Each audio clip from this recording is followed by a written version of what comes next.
Hello everyone, welcome back to my channel. आज की हमारी पाठ्य योजना का टॉपिक है पृथ्वी के आंतरिक भाग। सबसे पहले हम कुछ जनरल इन्फॉर्मेशन फिल करते हैं, जैसे विषय सामाजिक अध्ययन, प्रकरण पृथ्वी के आंतरिक भाग, कक्षा 7th, दिनांक आप वही लिखेंगे जिस भी दिनांक में आप बच्चों को ये लेसन प्लान पढ़ाएंगे। कालांश आप यहाँ पर पीरियड मेंशन करेंगे। उसके बाद हम लिखते हैं सामान्य उद्देश्य। यह सब्जेक्ट ओरिएंटेड होते हैं, जैसे कि सामाजिक अध्ययन को पढ़कर बच्चों में किस तरह का विकास हो सकेगा। पहला, छात्राओं की सामाजिक अध्ययन में रुचि विकसित करना, छात्राओं की तर्क शक्ति एवं चिंतन शक्ति का विकास करना, छात्राओं के सामान्य ज्ञान में वृद्धि करना, छात्राओं को भूगोल विषय का ज्ञान प्रदान करना। अब हम लिखते हैं विशिष्ट उद्देश्य। यह टॉपिक ओरिएंटेड होते हैं। पहला उद्देश्य है ज्ञानात्मक उद्देश्य। छात्राएं पृथ्वी के आंतरिक भाग विषय में बोध कर सकेंगी। भावात्मक उद्देश्य, छात्राएं पृथ्वी के आंतरिक भाग विषय में रुचि विकसित कर सकेंगी। क्रियात्मक उद्देश्य, छात्राएं पृथ्वी के आंतरिक भागों का चित्र बना सकेंगी। अब हम लिखते हैं सहायक सामग्री।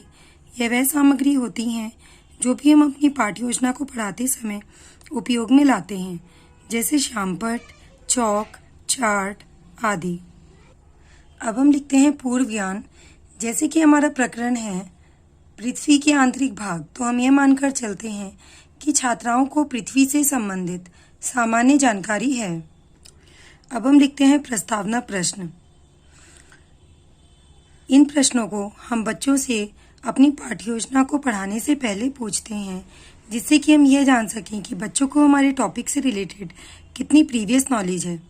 यह संख्या में 4 से 5 होते हैं और इन प्रश्नों को हम जिगजैग फॉर्म में बनाते हैं। जैसे कि पहले प्रश्न का जो भी उत्तर आएगा, हमारा दूसरा प्रश्न उसी से संबंधित होता है। इसके लिए हमें एक टेबल बनानी होती है, जिसमें लिखते हैं क्रम संख्या, छात्राध्यापिका क्रिया और छात्रा क्रिया। पहला प्रश्न है सूर्य के परिवार को क्या कहते हैं? तो बच्चे आंसर करेंगे सौर मंडल। सौर मंडल में कितने ग्रह हैं? तो बच्चे आंसर करेंगे 8 ग्रह। कुछ ग्रहों के नाम बताइए। पृथ्वी, शुक्र, शनि आदि। इन ग्रहों में से किस ग्रह पर जीवन संभव है? तो बच्चे आंसर करेंगे पृथ्वी पर। पृथ्वी की आंतरिक संरचना के बारे में आप क्या जानते हैं? हो सकता है कुछ बच्चे इसका आंसर दें और हो सकता है कुछ बच्चे इसका आंसर ना दे पाएं। हम यहाँ पर लिखेंगे संभावित उत्तर। अब हम लिखते हैं उद्देश्य कथन। छात्राओं, आज हम पृथ्वी के आंतरिक भागों के विषय में विस्तार पूर्वक अध्ययन करेंगे। अब हम अपने शिक्षण बिंदु लिखते हैं।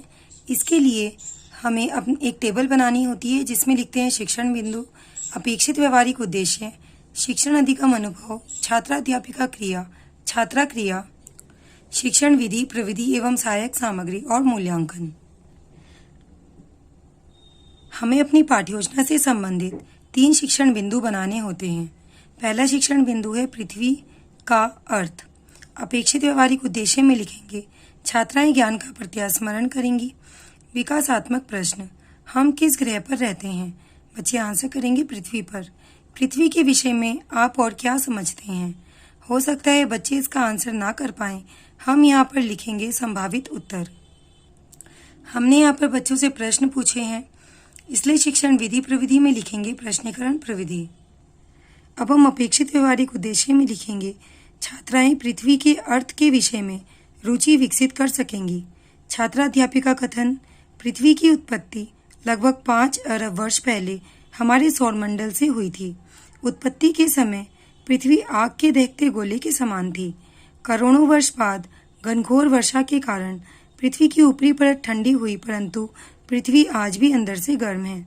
हमारी पृथ्वी अंदर से 3 परतों में विभाजित है, भूपर्पटी, मेंटल और क्रोड। छात्रा क्रिया में लिखेंगे सभी छात्राएं ध्यानपूर्वक सुनेंगी तथा श्यामपट्ट कार्य को अपनी उत्तर पुस्तिका में अंकित करेंगी। हमने यह शिक्षण बिंदु बच्चों को समझाया है, इसलिए शिक्षण विधि प्रविधि में लिखेंगे कथन विधि और अपने शिक्षण बिंदु से संबंधित बच्चों को एक चित्र चार्ट पेपर पर बनाकर दिखाएंगे। उसी का एक छोटा रूप हम अपनी पाठ्य योजना में भी चिपकाएंगे। हमने यहाँ पर बच्चों को चार्ट पेपर दिखाया है। इसलिए शिक्षण विधि प्रविधि में लिखेंगे प्रदर्शन प्रविधि।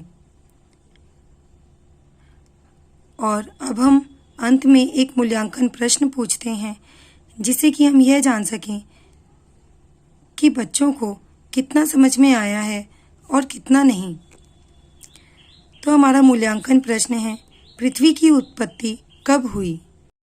अब हम पहले की तरह ही टेबल बनाते हैं और शिक्षण बिंदु, हमारा दूसरा शिक्षण बिंदु लिखते हैं पृथ्वी के आंतरिक भाग, भूपर्पटी और मेंटल।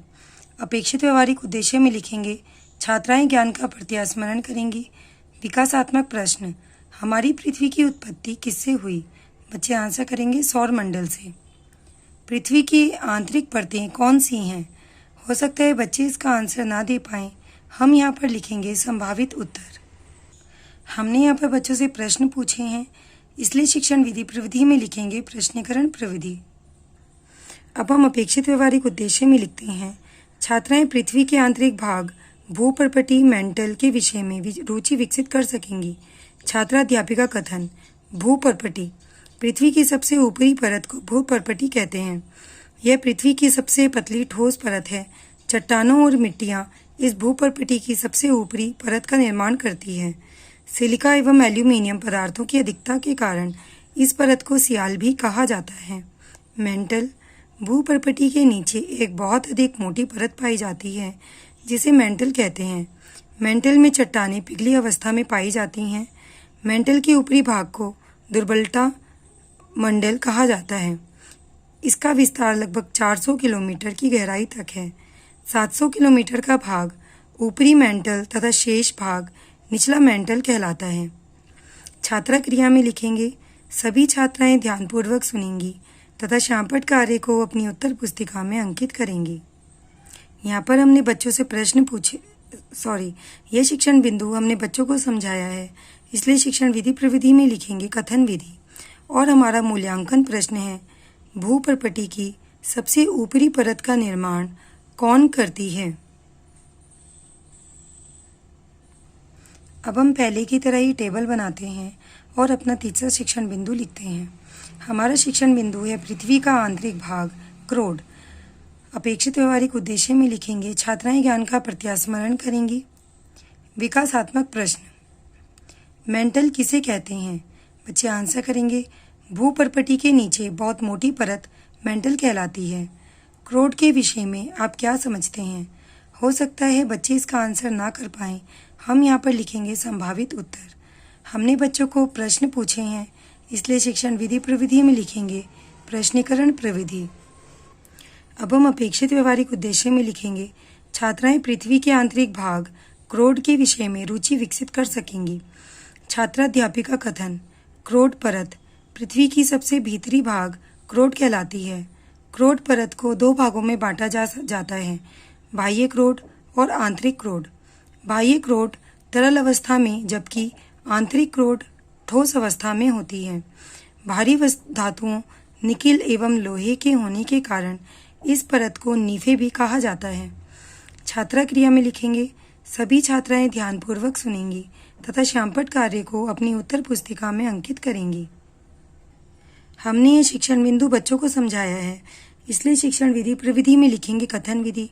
और हमारा मूल्यांकन प्रश्न है, क्रोड परत को कितने भागों में बांटा जाता है? अब हम लिखते हैं पुनरावृत्ति प्रश्न।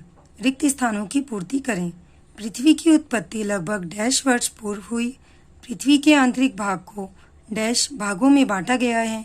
पृथ्वी की सबसे ऊपरी परत को डैश कहते हैं। अब हम लिखते हैं शामपट कार्य। इसके लिए हमें ब्लैक बोर्ड की तरह ही एक ब्लैक चार्ट अपनी पाठ्य योजना में चिपकाना होता है और उसमें एंट्रीज फिल करते हैं, जैसे विषय सामाजिक अध्ययन, प्रकरण पृथ्वी के आंतरिक भाग, कक्षा 7th, दिनांक और कालांश आप अपने अनुसार ही लिखेंगे। पृथ्वी का अर्थ, पृथ्वी की उत्पत्ति लगभग 5 अरब वर्ष पहले हुई। पृथ्वी के आंतरिक भाग, भूपर्पटी, मेंटल, क्रोड। अब हम लिखते हैं गृह कार्य। पृथ्वी के आंतरिक भागों को परिभाषित करें। पृथ्वी के आंतरिक भागों का चित्र बनाइए। संदर्भ पुस्तिका NCERT द्वारा अनुमोदित कक्षा 7th की पाठ्य पुस्तक। यदि आपको यह वीडियो अच्छी लगी हो तो प्लीज़ वीडियो को लाइक करें, शेयर करें और मेरे चैनल को सब्सक्राइब करें। और यदि आपको सामाजिक अध्ययन से संबंधित किसी और टॉपिक की लेसन प्लान की वीडियोस चाहिए तो मुझे कमेंट सेक्शन में ज़रूर बताएं। Thank you.